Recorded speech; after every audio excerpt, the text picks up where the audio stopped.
तो hello learners, welcome back to my YouTube channel commerce and math classes. तो आज हम डिस्कशन करने वाले हैं आरपीएससी जो एएसओ का जो पेपर हुआ आपका 2018 के अंदर, उसमें कैसे क्वेश्चन पूछे गए, कितने नंबरों की क्वेश्चन की संख्या थी, कौन से टॉपिक से कितने क्वेश्चन पूछे गए, वो सारी चीज़ें आज हम डिस्कशन करने वाले हैं। बिकॉज देखिए इम्पोर्टेंट है, हमें पता होना चाहिए कहाँ से क्वेश्चन पूछे गए थे।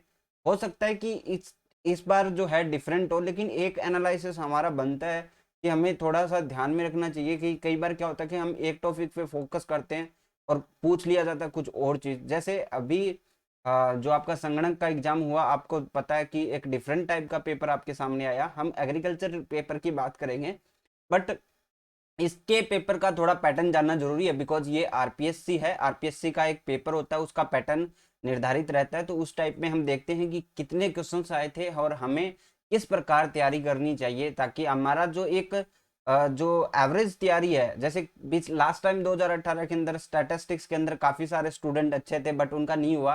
तो उसमें भी काफी जो फैक्टर है वो क्या करते हैं, काम करते हैं। तो उसी चीज में आप एक और कदम मैं आपके एग्जाम के पास लेके जा रहा हूँ आपको। देखिए, एक चीज ये भी है कि अभी आप ये सोच लीजिए कि एग्जाम्स डेट अभी जैसे कोरोना का टाइम चल रहा है, तो आप सोच रहे होंगे कि एग्जाम्स डेट थोड़ी डिले हो जाए या फिर एग्जाम्स डिले हो जाए, तो उसमें हमें क्या करना चाहिए। मैं सीधी सीधी बात बोलूंगा, आपकी L11 की पोस्ट है, आपको सिर्फ तैयारी करनी चाहिए। बिकॉज सरकार के पास भी इतना कुछ ज़्यादा टाइम नहीं है। बिकॉज आपको ये जो लास्ट पीरियड बचा है इनका 2 साल का, इनके अंदर सारे एग्जाम्स होने, तो इनको सब कुछ क्लियर करवाना पड़ेगा। ठीक है, तो इस चीज पे ध्यान रखिएगा। और दूसरी बात ये है कि आप कितनी भी कोशिश कर लो, आप कितने भी खुद को बहाने दे लो, लेकिन आपको मेहनत करनी पड़ेगी लास्ट में। अभी के टाइम में अगर आपको गवर्नमेंट जॉब लेनी है ना, अभी के टाइम में गवर्नमेंट जॉब लेने के पास आपके पास दो ऑप्शन होते हैं, पहला ऑप्शन और दूसरा ऑप्शन क्या है, मेहनत, हार्ड वर्क। ठीक है, वो आप करो तो आपका जरूरी नहीं है कि एग्जाम में हो, 2 एग्जाम 3 एग्जाम कितने भी क्लियर कर सकते हो। जैसे अभी कोई किसी ने अगर पटवारी के अंदर इतनी खासी मेहनत कर रखी है, तो टॉप 10 100 स्टूडेंट में आता है, वो तो ग्राम सेवक भी कर लेगा। तो ये इंपॉर्टेंट है कि मेहनत करो। दूसरा, अगर आप बोलोगे कि सर पहला पॉइंट क्या है, पहला पॉइंट होता है सिर्फ एक ही चीज है, पैसा। या तो आपके पास पैसा होना चाहिए या हार्डवर्क, दो चीजों में, ये दो चीजें हर कोई भी आपकी जिंदगी का कोई भी निर्णय है उसके ऊपर बेस्ड होता है। अगर आप बिजनेस भी करते हो तो या तो आपके पास पैसा होना चाहिए या फिर आप मेहनत करो, तब अपना एम्पायर खड़ा कर सकते हो। ठीक है, तो मैं इसी के साथ चलता हूँ आगे। आपको पहले मैं सारी चीजें बता देता हूँ, हमारी बातचीत जो मोटिवेशन की है वो एक अलग वे में चलेंगे। चलिए, कहाँ से कितने क्वेश्चन आए थे इसकी बात करते हैं। पहले लेते हैं हम स्टैटिस्टिक्स का। तो स्टैटिस्टिक्स के अंदर आपके पास 5 6 पॉइंट है आपके जो सिलेबस है। बेसिक की बात करूं तो बेसिक में से एक क्वेश्चन पूछा गया था, या हम कह सकते हैं काफी दो स्टूडेंट जो होते हैं वो एक दूसरा जो क्वेश्चन होता है उसको भी बेसिक में मान सकते हैं। बट मेरे हिसाब से यहाँ पे एक ही क्वेश्चन पूछा गया था। और स्क्यूनेस आता आपका, स्क्यूनेस के अंदर भी एक क्वेश्चन पूछा गया था। कोरिलेशन एंड रिग्रेशन को मैं हमेशा से साथ में काउंट करता हूं, क्योंकि अगर आप कोरिलेशन पढ़ते हो तो उसके बाद आपको रिग्रेशन पढ़ना चाहिए। ठीक है, क्योंकि दोनों से कंपैरिजन में साथ में भी क्वेश्चन बन जाते हैं। तो इसमें अच्छे खासे क्वेश्चन पूछे गए थे, 5 क्वेश्चन इसमें से पूछे गए थे। ठीक है, यहाँ से कितने क्वेश्चन पूछे गए थे, 5 क्वेश्चन पूछे गए थे। सैम्पलिंग की बात करें, सैम्पलिंग के अंदर मैंने सब कुछ काम कर लिया। आपका Z T F आपका जो पैरामेट्रिक है, नॉन पैरामेट्रिक है, टाइप 1 एरर है, 2 एरर है, यानी कंप्लीट सैम्पलिंग की बात करूं तो मैं इसमें से 6 क्वेश्चन पूछे गए थे आपसे। और इसके बाद हम बात करें इंडेक्स नंबर की, तो यहाँ से भी आपके 3 क्वेश्चन पूछे गए हैं। ये काफी अच्छा टॉपिक है, इंडेक्स नंबर काफी क्वेश्चन पूछे जाते हैं इसमें। ठीक है, थ्योरेटिकल क्वेश्चन भी पूछे जाते हैं। टाइम सीरीज की बात करें तो यहाँ से भी 3 क्वेश्चन पूछे गए थे। तो अगर हम बात करें ऑल ओवर की, हमारे पास जो मेन टॉपिक्स है, हाँ एक एक टॉपिक रह गया जो आपका सेंट्रल टेंडेंसी और डिस्प्रेशन है, वहां से भी आपसे 3 क्वेश्चन पूछे गए थे, वो मैंने यहाँ पे लिखा हुआ नहीं है। तो अगर हम बात करें कि आपके पास बेसिक होना चाहिए, देखिए यहाँ से आपको सारे टॉपिक करके जाना चाहिए। बिकॉज एक बार क्या होता है कि कई बार क्या वेटेज बहुत ज्यादा देता है। जैसे अगर मान लीजिए यहाँ पे कोरिलेशन एंड रिग्रेशन का वेटेज तो काफी है, बिकॉज डॉट चैप्टर है, आप 3 3 क्वेश्चन पकड़ोगे तो भी 6 क्वेश्चन हो जाते हैं, तो 5 क्वेश्चन पूछा गया था। एक बार इंडेक्स नंबर में जो है काफी क्वेश्चन पूछे गए थे। तो इस तरह एक टॉपिक के ऊपर क्या हो सकता है, ज्यादा मेहरबान हो सकता है। तो उसके लिए हमें तैयार रहना चाहिए, हमें एकदम कंप्लीट उसकी थ्योरेटिकल चीजें और जो न्यूमेरिकल क्वेश्चन है वो तैयार करके जाना चाहिए। अब देखिए कुछ स्टूडेंट क्या होते हैं, बहुत दिक्कत मान जाते हैं कैसे, जैसे उनको ZTF ये नहीं आता ना, तो फिर ये क्या होते हैं, वो उनके पीछे पड़ जाते हैं। बेसिकली ये होता है कि अगर आपको जितना आता है, जैसे मुझे, अगर आपको ये मान लीजिए कि ZTF आपको समझ में नहीं आ रहा, जो न्यूमेरिकल क्वेश्चन है वो समझ में नहीं आ रहे, आप थ्योरेटिकल पढ़ के जाइए। क्योंकि जैसे मान लीजिए कि आप ये मानिए कि कितने परसेंटेज को ZTF आता होगा, सभी स्टूडेंट को तो नहीं आता होगा, बट आपको अगर इजी क्वेश्चन आ जाए तब आपका नहीं छूटे, इतना आपको कोशिश करके जाना चाहिए हर चैप्टर के अंदर। ठीक है, अगर मान लीजिए कोई चैप्टर आपको समझ में नहीं आ रहा, तो आपको इतनी मेहनत जरूर करके जानी चाहिए उसके ऊपर कि बेसिक क्वेश्चन आ जाए ना, जो कोई भी कर दे तो वो आपको आ जाना चाहिए, है ना, इतनी आपकी मेहनत होनी चाहिए। अगर हम बात करें नेक्स्ट टॉपिक की तरफ, तो ये सारे बाकी रह गए। वो टॉपिक है राजस्थान जी के, 19 क्वेश्चन पूछे गए थे राजस्थान जी के से। ठीक है, 19 क्वेश्चन। अब मैं बात करूंगा कि आप हिस्ट्री वगैरह को ना पढ़ें, हिस्ट्री को ना पढ़ें, बिकॉज एक तो यहाँ पे जो हमारे स्टूडेंट हैं उनके राजस्थान जी के में भी आपका काफी स्टूडेंट का पढ़ा होगा, नहीं पढ़ा होगा। यहाँ से 2-3 क्वेश्चन आए थे लास्ट टाइम। अगर आपसे 6-7 क्वेश्चन भी पूछ लेता है तो आपको सिर्फ बेसिक पता होना चाहिए, बेसिक जो है ना वो आपको पता होना चाहिए। जैसे आपने कोई बुक उठाई, हिस्ट्री के क्वेश्चन पढ़ लिए, तो डायरेक्टली कोई क्वेश्चन आए तो आपका छूटे नहीं। लेकिन अगर आप हिस्ट्री पढ़ोगे तो बहुत चला जाता है। लेकिन इसमें आजकल क्या होता है कि क्वेश्चन हिस्ट्री से नहीं उठाता। जैसे आपके क्या होता है, आर्ट एंड कल्चर से काफी ऐसे क्वेश्चन रहते हैं, चित्रकला आपकी हो गई, आपके जो आभूषण हैं वो पूछे जाते हैं, वस्त्र पूछे जाते हैं।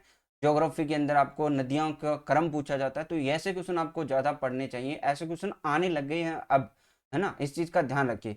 अब बात करें करंट अफेयर की। अब मैं करंट अफेयर के अंदर दो चीजें बता देता हूँ। एक तो मैं डायरेक्टली मानता हूँ कि इसमें अंदर 11 क्वेश्चन आए थे, वैसे अगर मैं काउंट करूँ तो 15 क्वेश्चन थे। क्योंकि देखिए 15 क्वेश्चन कैसे हो जाते हैं, कुछ इकोनॉमिक्स का पार्ट क्या होता है, करंट का भी होता है। जैसे मान लीजिए कि अभी आपको 2021 में जनगणना हो जाए और हमें पूछे कि यहाँ की जनगणना कितनी है, तो वो करंट अफेयर भी हो जाता है, और आपका जो है राजस्थान जीके के अंदर ज्योग्राफी के अंदर भी चला जाता है, और आपका इकोनॉमिक्स के अंदर भी चला जाता है। तो ये चीजें एक डिफरेंट चीज आ जाती है। लेकिन मैं आपको बताना चाहूंगा कि यहाँ पे 15 क्वेश्चन आप मान के चलिए कि करंट अफेयर से थे, राजस्थान के डेटा से थे, ना, 4-5 क्वेश्चन डेटा से थे। तो आप ये मानिए सीधा सीधा जो करंट अफेयर है वो आपका अच्छा वेटेज लेके चल रहा है। अगर हम कंप्यूटर की बात करें, 10 क्वेश्चन सीधे सीधे पूछे गए थे, और मैं कहूंगा कि ये सबसे आपका बेस, ये जो है मेन पार्ट है, मेन पार्ट है जहां पे आपको स्कोर करना है ना। देखिए कट ऑफ तो वहीं से निकलेगी, कट ऑफ तो स्टैटिस्टिक्स से निकालेगा। बाकी आपको जो, जैसे मान लीजिए कि कट ऑफ का क्या होता है कि जैसे 50 हर कोई कर लेता है, लेकिन हमें जो 15 नंबर चाहिए ना, वो कहाँ से लेके आएंगे हम, वो चीज की बात होती है। वो होती है कि एग्जाम किससे निकलेगा ना। मैथ की बात करें, मैथ से आपके अच्छे खासे क्वेश्चन पूछे गए थे, मैथ से आपसे पूछे गए थे 12 क्वेश्चन, और ये इंपॉर्टेंट भी है। यहाँ से आप डायरेक्टली क्वेश्चन सही कर सकते हो। मैं कहूँगा कि आप मेहनत कीजिए, अगर आपको नहीं आती तो आपके पास टाइम है, आप मेहनत कीजिए, क्योंकि ये वो क्वेश्चन है जो डायरेक्टली सही होते हैं। भाई एक बात सोचिए कि 2+2 जिसको पता है ना वो 4 आंसर करेगा, इसका दूसरा आंसर सोच ही नहीं पाओगे आप लोग। हो सकता है कि आपको जीके के अंदर कंफ्यूजन हो जाए, मैथ के अंदर कभी कंफ्यूजन नहीं आएगा। अगर आपका उत्तर आएगा तो सही आएगा, अदरवाइज गलत आएगा। वाइटल स्टैटिस्टिक्स सीधे फॉर्मूले होते हैं, आपको थोड़ा बहुत डेटा याद रखना पड़ता है। आपको सीधे सीधे 3 क्वेश्चन पूछे गए थे, और बहुत बढ़िया क्वेश्चन थे। ऑर्गेनाइजेशन से भी एक क्वेश्चन पूछा गया था, ऑर्गेनाइजेशन है उससे भी आपका एक क्वेश्चन पूछा गया था। अब हम बात कर रहे हैं, चलिए मैं आपको सारी चीजें बताऊंगा। इकोनॉमिक्स मोस्ट इंपॉर्टेंट पार्ट है। आपको इकोनॉमिक्स, इकोनॉमिक्स डायरेक्टली पूछेगा, ठीक है। इकोनॉमिक्स में कोई भी आपका करंट अफेयर इश्यू नहीं है। यहाँ से आपको डायरेक्टली 10 क्वेश्चन पूछे गए थे, और 10 के 10 बढ़िया अच्छे क्वेश्चन थे। इकोनॉमी ऑफ राजस्थान, यहाँ से आपको मेजर का इकोनॉमी ऑफ राजस्थान पढ़ रहे हो, आपको करंट के ऊपर ध्यान रखना है। इकोनॉमी ऑफ राजस्थान के अंदर आपको करंट पे ध्यान रखना है। आप ये समझ लीजिए कॉन्सेप्ट प्लस करंट, ठीक है। थोड़ा बहुत डेटा भी याद करना पड़ेगा इसके अंदर। ये यहाँ से क्वेश्चन पूछे गए थे 8 क्वेश्चन, ये क्वेश्चन पूछे गए थे लास्ट टाइम। अगर हम ऑर्गेनाइजेशन का मैंने पहले ही बता दिया, एक क्वेश्चन पूछा गया था, और कंप्यूटर का मैंने पहले ही बता दिया आपको 10 क्वेश्चन पूछे गए थे। तो ये आपका था सारा का जो जितना आपसे पूछा गया था उतना। अगर हम बात करें कि एक कंपैरिजन में हमें क्या कितना पूछा गया, वो चीज़ की अगर हम बात करें, तो मैंने राजस्थान जीके में आप लोगों को बताया कि 19 क्वेश्चन पूछे गए थे। यहाँ से पूछे गए थे आपके, मैं 15 क्वेश्चन लेके चल रहा हूँ, यहाँ से 15 क्वेश्चन आपसे पूछे गए थे। अगर हम बात करें कंप्यूटर की, कंप्यूटर से 10 क्वेश्चन पूछे गए थे आपसे। अगर मैथ की बात करें तो यहाँ से आपसे 12 क्वेश्चन पूछे गए थे। अगर वाइटल स्टैटिस्टिक्स की मैं बात करूंगा तो 3 क्वेश्चन पूछे गए थे। इकोनॉमिक्स की अगर मैं बात करूंगा तो 10 क्वेश्चन पूछे गए थे। इकोनॉमी ऑफ राजस्थान की बात करें तो 8 क्वेश्चन पूछे गए थे। और कंप्यूटर की बात करें तो हमारे से यहाँ से कंप्यूटर पहले ले लिया ना आपने, ये हो गया, ठीक है। तो यहाँ से देखिए कितने क्वेश्चन हो गए ये, 10 और 10 20, 20 और 15 कितने हो गए, 35। 20 और 15 35, 35 से 8 यहाँ से पूछे गए तो ये आ गया 43। 43 यहाँ से हमें क्वेश्चन पूछे गए थे 19, 20 और 14, 34 क्वेश्चन यहाँ से पूछे गए थे। हमारे क्वेश्चन कितने हो गए, 7 और 7।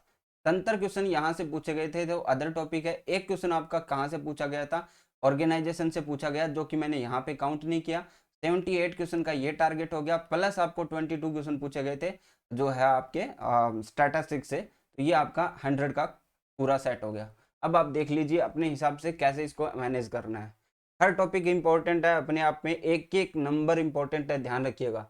मैं कुछ टॉपिक्स आपको बता देता हूँ जो आपको स्कोर करने के लिए मदद करेंगे। कंप्यूटर, कंप्यूटर आपको मदद करेगा, मैथ आपको मदद करेगा बूस्ट करने के अंदर। अगर ये 22 क्वेश्चन है, अगर अच्छा स्टूडेंट है तो वो यहाँ से 18, 17, 18 नंबर आराम से ले सकता है।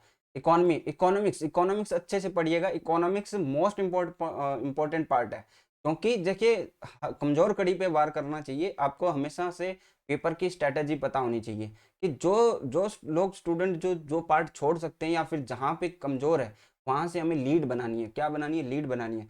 इकोनॉमिक्स मोस्ट इंपॉर्टेंट पार्ट है। यहाँ से काफ़ी सारे स्टूडेंट्स को इकोनॉमिक्स का पता ही नहीं होता। कुछ लोग ऐसे पढ़ के जाते हैं, मतलब उनको मतलब ही नहीं है कि कहाँ से क्वेश्चन आएंगे, कुछ भी मतलब कुछ भी पढ़ के चले जाते हैं। ये मोस्ट इंपॉर्टेंट दिक्कत क्या आती है, कट ऑफ नीचे क्यों जाती है। आपको पता है इकोनॉमिक्स पढ़ के जाते हैं, इकोनॉमिक्स में टॉपिक नहीं पता कौन से पढ़ के जा रहे हैं, इकोनॉमिक्स में पूछा क्या जाता है वो नहीं पता, इकोनॉमी ऑफ राजस्थान के अंदर नहीं पता कि क्या पूछा जाएगा। और बेसिकली मैं अगर बात करूं कि अभी जो वीडियो देख रहे हैं उसमें से आधे से कम लोगों को पता होगा कि पेपर में पैटर्न कैसा था, कहाँ से कितने क्वेश्चन पूछे गए थे। मेहनत करनी पड़ती है, लेकिन एक वे होता है, एक प्रॉपर वे में मेहनत करनी पड़ती है, ठीक है। ध्यान रखिएगा इस चीज़ का। मैं आगे लेता हूँ। अब हम बात करते हैं ज्योग्राफी, नेचुरल साइंस एंड साइक। मैं कहता हूँ ये पार्ट जो है ये पार्ट अच्छे से पढ़िएगा। मैं उस चीज़ के लिए बहुत बताता हूँ कि जो चीज़ आपके काम आ सकती है ना, ये चीज़ें आपके काम आती है, इसको बेधड़क पढ़िए, जितना जोर लगा सकते हो लगाइए, कोई दिक्कत नहीं है, आपसे पूछे जाएंगे, ठीक है। यहाँ से आप ये पढ़ लीजिए अच्छे से। यहाँ से डेवलपमेंट के ऊपर ध्यान रखिएगा। डेवलपमेंट जो है ना, स्टेट गवर्नमेंट का डेवलपमेंट, इसको थोड़ा सा ज़्यादा हाईलाइट करके रखिएगा कि क्या डेवलपमेंट हुआ है। अभी वीडियो के अंदर के एग्जाम में भी सौर ऊर्जा वाला पूछा गया था ना, भालोजी जो जयपुर के अंदर लगा है, दूसरा सरदार सर के आसपास लगा है। तो इन चीज़ों को ध्यान रखिए, डेवलपमेंट में डायरेक्टली क्वेश्चन पूछता है, डेवलपमेंट मोस्ट इंपॉर्टेंट क्वेश्चन है, ठीक है। फिर मैं बात करूं कि हिस्ट्री छोड़ दीजिए, हिस्ट्री के अंदर आपको जैसे एक सीरीज डालूंगा मैं, उसके ऊपर से आपसे क्वेश्चन पढ़ लीजिए। हर टॉपिक्स के आपको 50-60 क्वेश्चन मैं करवा दूंगा, उनसे पढ़ लीजिए। डायरेक्टली कोई क्वेश्चन आता है तो हिट कर दीजिए। लेकिन कल्चर और हेरिटेज ऑफ राजस्थान है ना, इनको अच्छे से पढ़ लीजिए। इनकी एक एक चीज़ आपको याद होनी चाहिए, मतलब एक लिस्ट बनाइए। मैं आपको इसके बारे में भी बाद में बताऊंगा कि कैसे इनको रटा जा सकता है ना। बिकॉज देखिए इनके अंदर कोई कॉन्सेप्ट नहीं है, ठीक है, इनको याद ही करना पड़ता है, ठीक है। कैसे भी याद कीजिए। पेंटिंग्स वगैरह जैसे कोई जो बनी ठनी है जो किशनगढ़ की है, तो आप उसमें क्या चेंज करोगे, ये तो डायरेक्टली याद होने वाली चीज़ है। अब बात करें current events and issue of Rajasthan, most important topic है। ये आपको पता भी रहना चाहिए, चाहे एग्जाम की तैयारी करो ना करो, आपको पता होना चाहिए।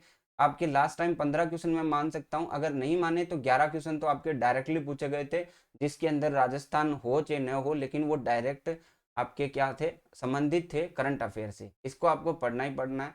और इसके लिए आपको ज़्यादा भागने की भी जरूरत नहीं पड़ती। आप वीकली किसी का देख लीजिए, मंथली देख लीजिए, या फिर ईयरली देख लीजिए, या फिर हम यहाँ पे वीडियोस आपको देंगे एग्ज़ाम होने से पहले, उसमें से आप देख लीजिएगा। और क्वेश्चंस मैं आपको प्रोवाइड करवा दूंगा, वहाँ से आप डेली उनको टिक कर लीजिएगा। 5-6 बार टिक करोगे याद हो जाएगा, बस इतनी सी बात है। नेक्स्ट बात करते हैं। तो यहाँ से मैं क्वेश्चन की बात कर रहा था, 15 क्वेश्चन यहाँ से थे और बाकी 19 क्वेश्चन यहीं थे, ठीक है। अब बात करते हैं क्लासिफिकेशन। क्लासिफिकेशन कलेक्शन है, टेबुलेशन है, सेंट्रल डेस। यहाँ से अगर हम क्वेश्चन की बात करें, मैं मिला के बता देता हूँ कि पहली यूनिट के अंदर कितने क्वेश्चन थे। 2, और 5 क्वेश्चन यहाँ से आपसे पूछे गए थे। यहाँ से 5 क्वेश्चन पूछे गए थे, अच्छी सीरीज थी। यहाँ से भी आपके 5 क्वेश्चन पूछे गए थे, ये भी अच्छी सीरीज थी। अगर हम इन दोनों को मिला दें, आपका ये कॉन्सेप्ट ऑफ हाइपोथेसिस है यहाँ से, और यहाँ से अगर हम बात करें तो 2 क्वेश्चन इसमें से थे और 4 क्वेश्चन इसमें थे। मैं मिला के 6 क्वेश्चन आप लोगों को पहले ही बता चुका हूँ। ठीक है, यहाँ से देखिए टाइम सीरीज एनालिसिस दे रखा है। टाइम सीरीज एनालिसिस से हमसे क्वेश्चन पूछे गए थे 3 क्वेश्चन। ठीक है, तो यहाँ से आपकी देख लीजिए यूनिट कौन सी इंपॉर्टेंट है। ये यूनिट है ना, ये इंपॉर्टेंट है। इसमें बेसिक क्वेश्चन पूछे गए थे, काफी सारे बेसिक क्वेश्चन थे। आप ये मानिए कि 6 क्वेश्चन में से आप 4 क्वेश्चन कर सकते थे, बेसिक क्वेश्चन थे। उस बड़े फॉर्मूले वाले थे वो आप छोड़ सकते थे। ठीक है, अगर हम बात करें इंडेक्स नंबर की, तो फिर से इंडेक्स नंबर से आपका सीपीआई, ये cost of living index number से डायरेक्टली एक क्वेश्चन पूछा गया था। ठीक है, यहाँ से थ्योरेटिकल क्वेश्चन भी बनते हैं, तो यहाँ से आपको ज़्यादा क्वेश्चन भी देखने को मिल सकते हैं। काफ़ी सारे एग्जाम्स हम देखते हैं कि इंडेक्स नंबर से आपसे ज़्यादा क्वेश्चन पूछता है। ये सीधा सीधा आपके फॉर्मूला और डेटा पे बेस होता है। थोड़ा बहुत एक डेटा देख लीजिए, जैसे अगर आपको देखना है कि मोर्टालिटी रेट अभी क्या चल रही है राजस्थान की, थोड़ा बहुत ये आपको ध्यान में रखना है। तो यहाँ से भी आपसे क्वेश्चन पूछे गए थे 3 क्वेश्चन। वाइटल स्टैटिस्टिक्स से 3 क्वेश्चन पूछे गए थे। बाद में आ जाता है ऑर्गेनाइजेशन, यहाँ से एक ही क्वेश्चन देखने को मिला। बाकी हम, क्योंकि इसमें तो डायरेक्टली एक चीज याद रखनी होती है, जैसे रिजर्व बैंक कब स्थापित हुआ, इसका मुख्यालय कहाँ पे। इकोनॉमिक कॉन्सेप्ट की बात करें तो यहाँ से ठीक ठाक क्वेश्चन आए थे। 10 क्वेश्चन यहाँ से पूछे गए थे, पुराने और नए। इसमें बैंक भी शामिल है, याद रखिएगा, बैंक में से इसमें क्वेश्चन पूछ सकता है। अब इकोनॉमी ऑफ राजस्थान से 8 क्वेश्चन मैंने पहले ही बता दिए। एलिमेंट्री मैथमेटिक्स है, यहाँ से आपके 12 क्वेश्चन, और जो बेसिक ऑफ कंप्यूटर है यहाँ से 10 क्वेश्चन। ये था आपका पूरा डिटेल्ड जो है वो। ठीक है, अब आप ये देखिए कि आपकी मैंने आधी से ज़्यादा मेहनत बचा दी है। यहाँ से आपको डायरेक्टली एक वीडियो से पता चल जाएगा कि कहाँ से क्या क्वेश्चन पूछा गए थे। ठीक है, ये इंपॉर्टेंट है। अब दूसरी बात ये करते हैं कि आपको हर टॉपिक के अंदर एनालाइज करना है कि क्या पढ़ना चाहिए, ये हमेशा ध्यान रखिए। अगर आपको नोट्स लेने हैं तो आप डायरेक्टली नीचे डिस्क्रिप्शन में आपको लिंक मिल जाएगा, वहाँ से आप डाउनलोड कर लीजिए। देखिए पैसा लगेगा लेकिन आपका पैसा बर्बाद नहीं होगा, ये है गारंटी। और दूसरी बात करें तो कोर्स अभी तक मैंने लॉन्च नहीं किया है। आप काफ़ी सारे स्टूडेंट पूछ रहे हैं, तो देखिए हमारी लीड जो आपकी सीट है वो लिमिटेड रहेगी। तो आपको कमेंट करके बता दीजिएगा, आपको अगर कोर्स लेना है तो हम उसके अकॉर्डिंग शुरू करेंगे। अदरवाइज आपको यहाँ पे वीडियोस देखने को मिलेगी जो मैं डाल रहा हूँ, उसके अकॉर्डिंग अपनी तैयारी को जो है आगे लेके जाइए। अगर आपको ये लग रहा है कि आपका किसी और एग्जाम्स में हो रहा हो, या फिर आपको लगता हो कि मेरा उस एग्जाम में हो जाएगा, इसका मैं कैसे करूँ, तो राजस्थान तो एटलीस्ट आप पढ़ना शुरू ही कर दीजिए। और मैं स्पेशली बोलूँगा कि जो एलिजिबल कैंडिडेट हैं वो तैयारी के अंदर अच्छे से लग जाइए, क्योंकि 200 सीट है और अभी जो है स्टूडेंट की जो संख्या है वो कम है। देखिए साथ साथ में तो ये एग्जाम निकलेगा नहीं, इसकी भी एक गरिमा है इस पोस्ट की भी।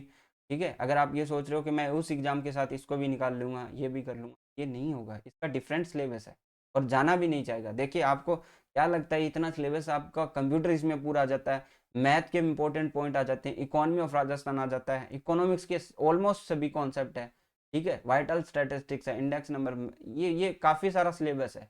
के लिए आपको खुद से अलग से तैयारी करनी पड़ेगी ना, इस चीज़ का ध्यान रखिए। तो आज के लिए बस इतना ही। आई होप आपको ये वीडियो अच्छी लगी होगी। वीडियो अच्छी लगी तो लाइक कीजिएगा और सब्सक्राइब कीजिएगा इस चैनल को। ठीक है, आज के लिए बस इतना ही। Thank you.